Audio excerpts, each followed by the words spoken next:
Nous continuons avec les comparaisons des prix des loyers. Cette fois-ci, on va comparer la ville de Montréal à la ville de Québec. Toutes deux dans la province de Québec. Voilà, il y a une province Québec et une ville Québec. Alors, parlons d'une chambre. Une chambre, vous pouvez trouver une chambre à Québec à environ 500 dollars, parfois même 450 et plus. Ça dépend.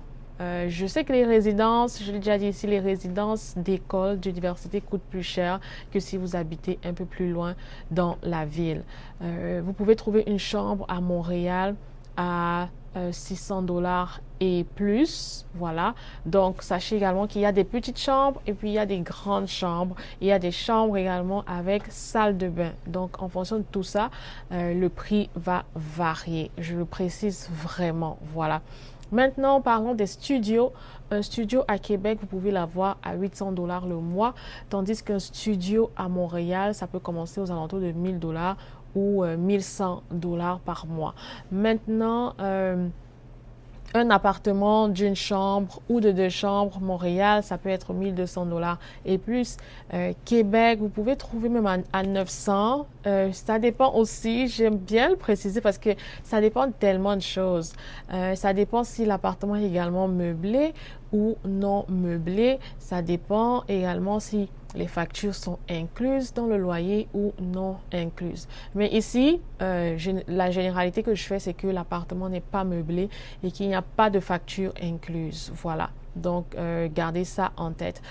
Donc, je disais, pour un appartement d'une chambre, deux chambres à Québec, vous pouvez l'avoir à 900, entre 900 et 1400 dollars. Maintenant, si vous voulez louer une maison, généralement, ça ne vient pas avec les factures, comme je disais.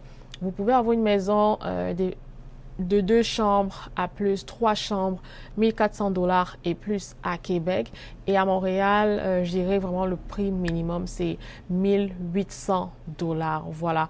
Et il y en a plus, 2500, 3000. Si vous êtes un peu plus loin, si la maison est grande, spacieuse, dépendamment du nombre de toilettes, etc., etc. Voilà, donc c'est un peu ça les prix. J'espère que ça vous aide un peu, que vous veniez tout seul ou que vous veniez en famille. Et également, je dirais généralement pour les résidences d'école, il faut ajouter comme un 100 ou un 200 dollars de plus. Voilà. Les prix des loyers ont récemment augmenté. On ne sait pas quand ça va baisser, mais ce sont les prix actuels pour le moment. Voilà. N'oubliez pas de liker, commenter, partager et stay tuned pour la prochaine vidéo.